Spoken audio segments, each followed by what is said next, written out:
It's 3 o'clock on a Tuesday, and we all know what that means. Another riveting episode of Behind Breaking Bond. We appreciate you taking the time to watch this. Obviously, you care about the subject matter that we've been looking into for probably 2 years now. Did you ever wonder how you actually started using the term riveting? You said it first, okay? Are you happy now? It actually came from the movie Blazing Saddles. Really? Yes, that was the term that was used, another riveting performance. And where did draconian come from? That was the Greek god of Draconia. Okay. Yes, it started there. Oh, by the way. This is an episode of Jeopardy!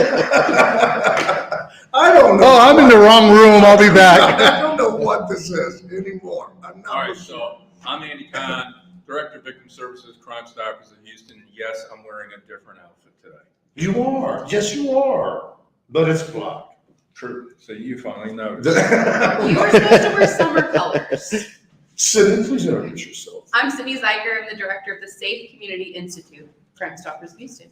One of the things that Crime Stoppers that they've been taking a look into, and well, you explained why you kind of got started looking at people that a lot of people are out on bond for felon in possession of a weapon.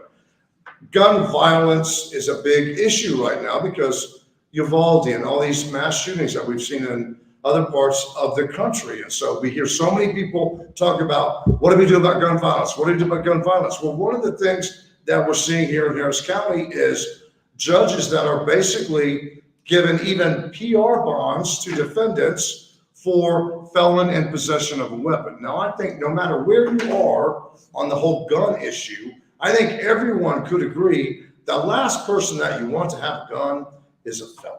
So a couple of weeks ago, I started looking into offenders that are charged daily in Harris County on felons in possession of a weapon, gun, G-U-N, firearm. And I started looking to see how many of them are actually still in custody, how many of them are released on bond. And then I also noticed a real disturbing trend. Not only were they given a bond, but they were given a PR, a personal recognizance, get out of jail free card. Now it just threw me for a loop. So we're starting to keep track of this at Crime Stoppers through our new research institute that Sydney's heading right now. But I think the findings, once we start getting a bigger, picture, bigger control group, are going to be absolutely startling. Well, and the thing too, you're a defendant. Okay, if you're a convicted felon and you have a gun, aren't you basically saying, I'm not going to abide by whatever you tell me to do because as a convicted felon, you're not supposed to have a gun.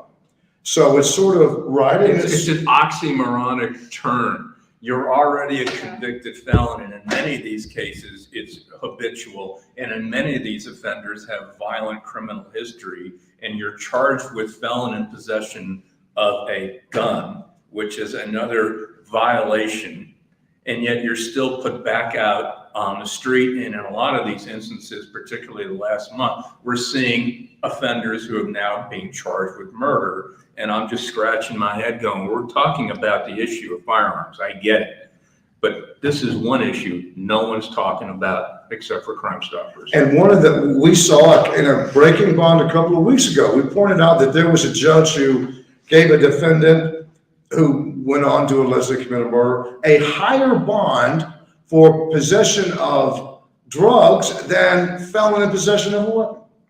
I said it just simply defies logic. The one story that we did a month ago, you remember the guy that had 17 prior felony convictions, and he's out on bond for felon in possession of a gun and now charged with murder. I mean, if you want to get into the increasing homicide rate in Harris County, this is an issue that you can have control over. And it's an issue that we're going to be bringing more and more to the public's attention. And I think when you've got the DA of Harris County, Kim Ogg, saying in Austin in one of those hearings that this is the reason that crime is increasing, because you have a revolving door at the courthouse where you let these defendants out on bond after bond after bond after bond, and they just go on to commit more crimes. Cindy, one of the things I want you to start off with is some of the stats you found about shootings. Yeah, so just to give a little context, last week we hosted our first ever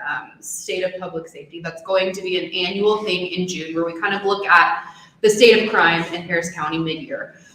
We introduced our crime index, which is a monthly report that we're now releasing ongoing, and it touches a couple of different buckets. The first is firearm-related offenses, which since 2020, we've seen about a 36% increase in firearm-related offenses. But it also talks about shootings and what we've seen.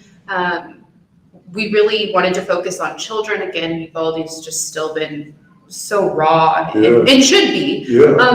But the most shocking thing that my team and I found is that we've seen a 333% increase in the number of children dead this year. 333% increase. Now, we have to take into consideration that we had this mass shooting. So let's kind of treat that as an occurrence that is not normal. I hope it's not normal in Texas. So even if we remove that, our number of children killed due to gun violence this year is still more than double that of last year. So we're seeing a crazy number of our young people killed. I mean, we've seen children killed in road rage incidents with weapons. We've seen children killed in just standard drive-bys. We've seen, of course, children killed in suspected family and domestic violence scenarios. And that's something that I think we're also going to see when we dig further into the felon in possession of weapon. I think we're also going to see a correlation with family violence. I mean, obviously, when you and I know you haven't had a chance yet, but you're hoping to go back and look at all of the cases that we've done where you had someone out on multiple felony bonds that went on to allegedly commit a murder. Talk to the big cheese here. Yes. That is exactly what we're starting with. We're going to start with the 176 people on our list. Actually, our team is already sorting through those and seeing how many of them have a felon in possession of a weapon charge. And then we're expanding beyond to just every case here in Harris County. Our team is working really hard on that. That's one of our top priorities so that we can see correlations. Hey, who's out on bond? Who's just simply charged with this? What is the outcome? What is their bond amount? PR bonds, I think, is something that we'll discuss a lot in the coming months as, you know. Well, one of the things, I had a conversation a few weeks ago with Senator Huffman, who was the sponsor of Senate Bill 6, which for the most part eliminated personal recognizance, get out of jail free cards for defendants charged with violent offenses. Evidently, and obviously, felon in possession of a weapon doesn't. So that was one of the things we were talking about, is going back and tweaking the bill. And I think this is something that the evidence that we're going to be able to provide to legislators is going to be compelling. I mean, when you have all of it, what are you kind of hoping to sort of show or?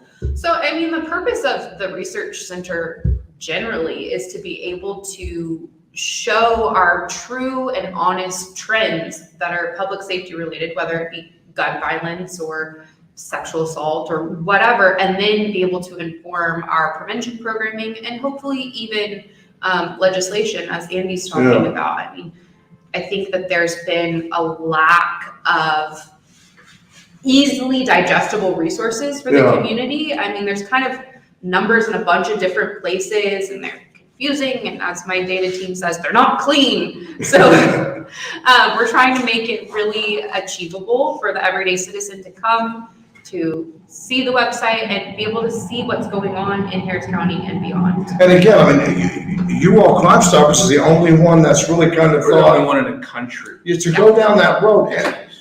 And when you think about it, you have to wonder why somebody didn't think to look at this before, right? I mean, I don't think they're going to like what we're finding, depending on what side you're on. You know, I mean, the stuff that and again, everything is always fact driven. It's always documented, just like all our breaking bond sections, right, which no one has a problem with the facts themselves. Right, They might not like the fact that we're facts, but no one has ever called you and said, hey, you blew it. There have been judges that have called my boss and said, please stop him, shut him up. But there's never been a judge that has ever called me or contacted me and said, hey, you were wrong. You were factually wrong about what you got out of the court documents. So, yeah, I mean, love it or hate it, it's everything that we are doing is document driven. For the most part, documents that you could go get, but you have a life. We don't. You have And even, things to and do. even the everyday citizen, if they were to look at these documents that the three of us look at, my data team looks at, they have no idea two what of any us of this don't means. take, Oh, okay. two of us.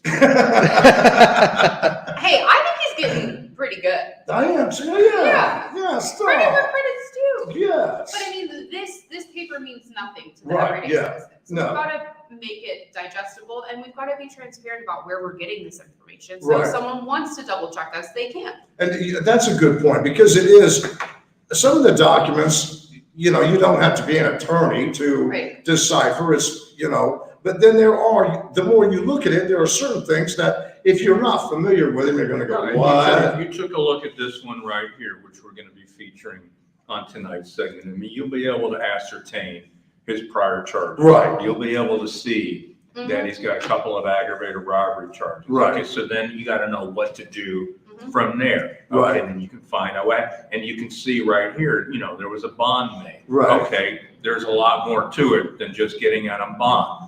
How much was the Right. bond? Was it a PR bond? What happened with the bond? Whether violation reports issued, there's a lot. And keep in mind too, usually, okay, a defendant first goes before the magistrate. The magistrate, during the probable cause, will set a bond. And then when the defendant ends up in the court that the case is going to be tried or heard, that judge is able to change the bond amount if they want to. They could make it higher, they could make it lower. Or if they end up on one of our segments, it usually goes higher. This is true. Funny how that works, It's right? amazing after doing it all day. But one thing, Sydney and I have talked about is we're going to go wherever the data leads. Absolutely. Yeah. And that's the bottom line. There's no narrative. There's no we want to achieve. Yeah, you're not setting out with it, objective. this is the result that we are trying to get.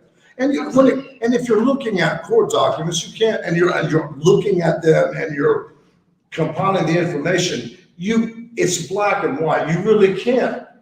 If you're doing an honest.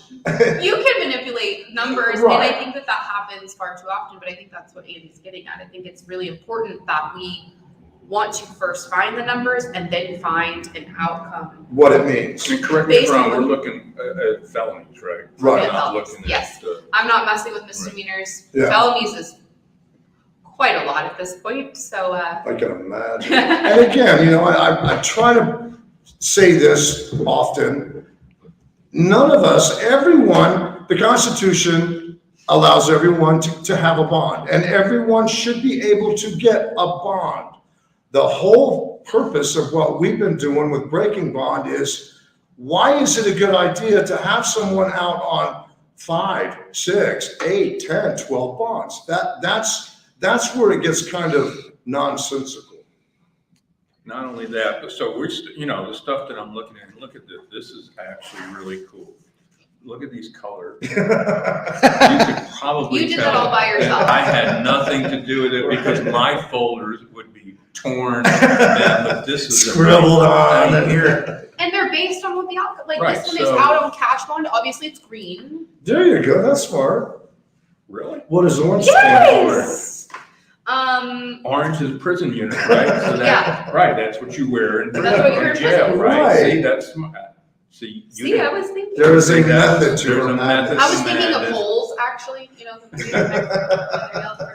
I mean, this right here, these are felons who have been charged with felon in possession of a weapon, a gun, prior criminal history, who are actually out on personal recognizance bonds, right? And that's just for a few weeks right here. And that's just, And another thing too, and you probably get this a lot too. People will say, well, don't you think doesn't everybody deserve a second chance? Heck, yes, they do. Yes, they do. Everyone makes mistakes. Everyone deserves a second chance. But when do you reach a point where it's like, okay, no more chances. You're on bond number 6, and you've racked up 4 aggravated robberies. When is enough enough? and that's why we're at the number that we're at right now. And when does an aggravated robbery turn to a murder? Yeah. A homicide? Right. I mean, that happens quite frequently. I mean, tell us the number again now. So we're at 176 people that have been murdered, and albeit allegedly. Also, actually, some of them are now actually getting convicted, right, and have now been sentenced as well. And this is by defendants released on more than one felony bond or a felony PR bond, which is what we're going to be doing tonight, or they were on bond and they had their bond forfeited because they just didn't bother to show up in court. So if you were out on one bond again, and you were charged with murder, and trust me, there were dozens, if not more, that met that criteria. You did not never be on breaking bond. You did not get. You didn't make the cut. No. Yeah, it has multiple felony bonds or a PR bond. Right. Right. Yeah. Yes. But yeah, they've racked them up. Was there something you wanted to say, Ryan? Yeah. Facebook viewer Paul JJ says he's F that. You arrested for a violent crime should equal no bond. April says, Facebook viewer April says, I'm very interested in looking at these numbers so I can make an easy decision, an informed decision at the ballot. And that's the whole point of this, April. And if you watched before the primary, we probably spent, I don't know, 2, 3, 4 weeks. We were talking to candidates and we were reminding everyone, hey, this is what we came across in breaking bond reports. We sort of what would the word be? We sort of whittled it down, I guess, and said, hey, Judge so-and-so, we told you about this judge and this judge and this judge, and we're going to do the same thing as it gets closer to the November election. We'll have behind breaking bonds with candidates, and of course, any sitting judge that wants to come on here and talk to us, please come on. Had one.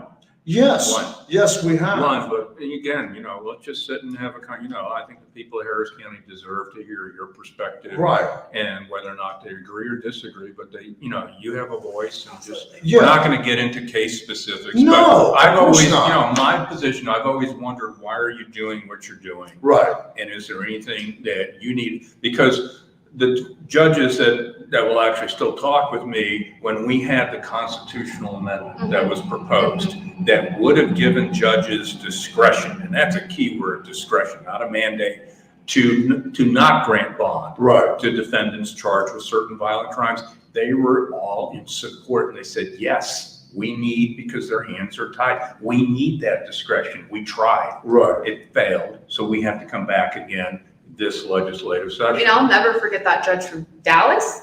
She was from Dallas, who testified in favor of the constitutional Fort Worth, amendment. yes. Fort Worth, Yeah. and was saying, I have no tools. I have Yes. absolutely no tools. And I think Right. what's really important about the constitutional amendment, should it come up again, is that it would simply give voters the opportunity to decide if they want this or not. So Yes. I think that that's always an important piece to keep in as well. One thing too, I think and it's not because we came up with breaking bond, it's because of what has happened. What we've seen happening since 2019, I think that people are starting to realize that judge races are important. Before, it's kind of like, well, it's the end of the ballot, and you kind of look, well, I like that name. Yeah, or, Wallace, no. Next. Or, Republican, Democrat, Independent. I mean, I didn't think that much about it until all of this started, because for many years, this did not go on. If you were in a court and you were out on bond and you violated the bond, more than likely the judge was going to yank you and put you behind bars until you had a trial. And another thing too that we're seeing, which is mind-boggling to me, people are out on bond for years. The whole process is supposed to be limited, right? It's like you're supposed to be out on bond for maybe a few months, maybe a year, and then you go to trial. Well, that's not happening. There are people that are out on bond for 3, 4, 5 years. No, most murder cases or capital murders, it would take at least a few years under normal circumstances. Right. But right now, you're looking at double, and I think that's something that Sydney and her team are also going to be looking at, how long defendants. Yeah. They already have a bunch of that information, but I mean, even if you look at the data, the longer you're out on bond, the higher percentage chance you have of Yes, reoffending. right. Our system is not intended to just be a holding ground for 5+ years. I mean, Right. we have murder cases that are going on 6 years old. Yeah. 6 years old, yeah. So we've got to get through those cases. Yeah, I mean, it's going to take, what do you think? I mean, it's going to take years, I guess, kind of for things to sort of, You recognize that we do have a problem, recognize that we have a backlog of over 100,000 cases. You also recognize that we can't continue business as usual. Yeah. right. You can't continue to operate that once the clock strikes 5, we're done. There's no reason in the world that we can't go outside the box, start doing night courts, start doing weekend courts, start bringing in, visiting judges and Right. making a concerted effort to get these cases, especially the most violent cases, to trial if that's what it's deemed necessary. And that benefits not just the victims, it benefits defendants too. Right. Who basically have their life waiting in Right, yeah, I mean, yeah, who wants to walk around for years being accused of murder? I mean, it's like you would want to have your day in court. Yeah, you're right. It's for everybody that's involved in the process, basically. I mean, I think of it like busy season for a CPA. I mean, this is busy season. You got to get going. I Yeah. mean, my friends that are CPAs during busy season, they work around the clock. Right, yeah.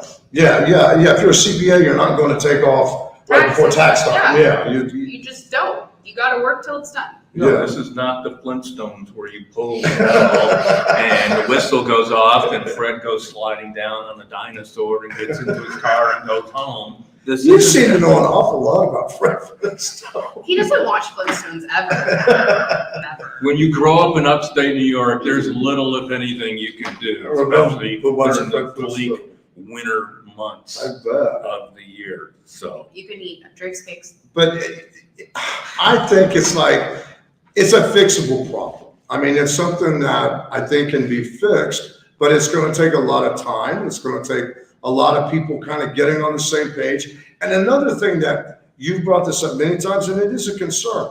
You have to wonder how many of these people that are out on bond we're never going to see them again. They're wanted fugitives. They're not going to go back to have their murder trial or their. is that something we're also looking at? Or we are? Send me an You're email. awfully busy. Send me an email about it. And I'll, Do you guys have any advice or suggestions? This is the big cheese here.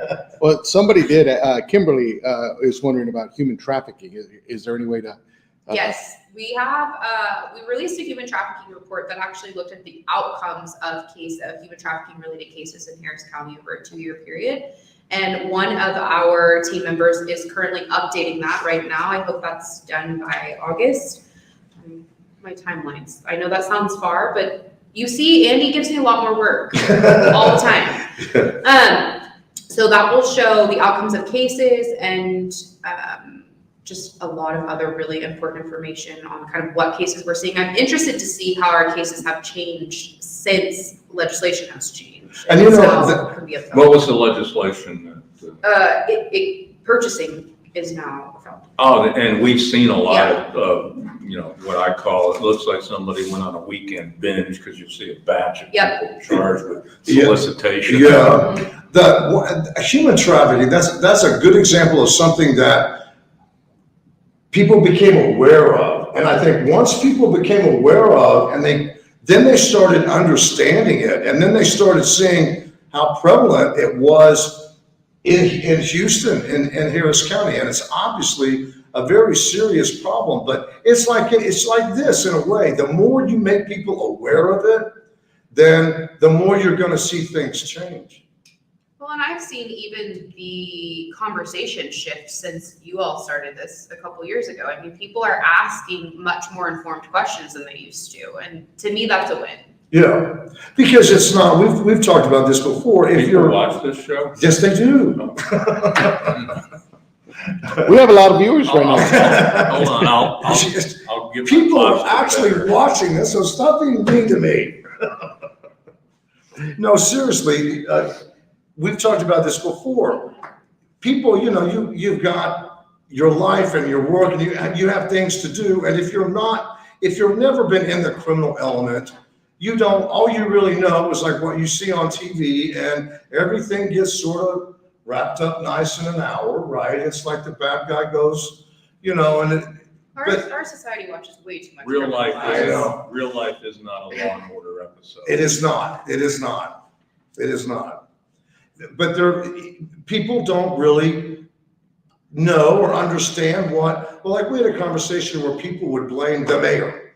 This is the mayor's fault. The mayor has nothing to do with this. The mayor, it's absolutely nothing at all. But it's like, it's sort of understandable. You've got a life to live, and you can't keep up with different things and know everything about. One of the things that I noticed at our press conference last week was we had a contingency of every denomination, every political party. You had both Republicans, Democrats, you had law enforcement, you had victims' families, you had everybody coming together under a common goal. And for whatever reason, we've got to get out of this mindset that the crime and public safety is partisan, and it's not partisan at all. No, it's not. I mean, no one's going to come up to you and put a gun in your head and ask if you're Republican or Democrat or Independent. I mean, it can happen to anybody. Any of us can be a victim of crime at any moment. And I'm sure all of us at some point it's happened to. And it's not because of, your party affiliation or, anything like that. This is not this. I don't see how anybody can look at even what we're doing as Democrat and Republican. Granted, most of the judges right now that are in office and are doing this, they're Democrats. But the point of it is they're releasing people repeatedly on multiple bonds. And that's a problem. We would do the same thing if it was a Republican judge. And like you and I have talked, we never used to do these stories. No. We never used to do stories on people on bond for capital murder because it was unheard of. And my 32-year career on television, up until we started breaking bond, I never did a story talking about a criminal district court judge granting someone a bond, and that person went on to commit a murder. And yet it has happened 175 times now. And if anybody can recall ever seeing anybody else do that story, or a story in the Chronicle, a story in the newspaper, hey, show it to me, because this did not happen 10, 15, 20, 30. In street terms, Randy Wallace just said, bring it on. That's right. Not really doing it. Kimberly would like to know if you guys could give up an email so she could feel a little more secure and not doing it through here, but she could talk to you guys. Anybody can contact me by email. It's simple, like me.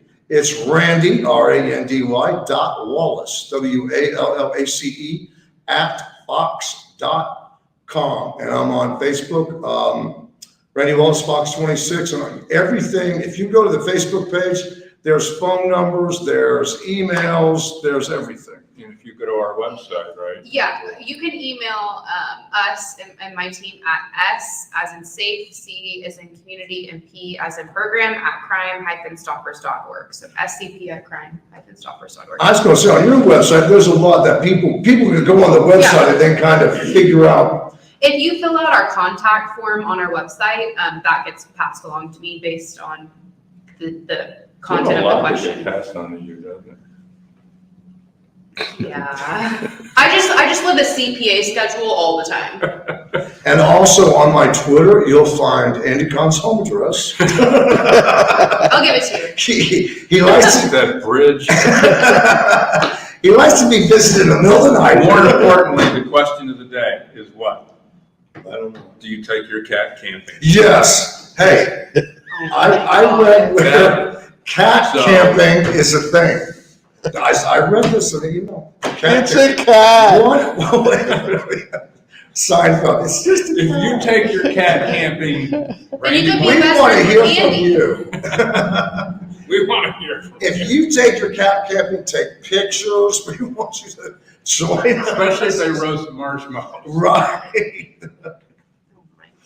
Hey, Thank you, Wallace. Tonight, well, we have, right. Yes, be sure to tune in to Fox 26 News at 9, tonight at 9, for Breaking Bond. We're going to take a look at kind of what we've been talking about. It someone who was out on a PR bond for felon in possession of a weapon, and things won't go very This will be bad. a first of its kind, too, that we're going to reveal tonight. That's right. So please be sure to watch. Thank you for watching this live stream, and you can tell your friends that they can watch on the Fox 26 YouTube channel. Pick a folder. Pick a folder, any folder. I can't Bye. believe y'all get paid to do this. I know, right?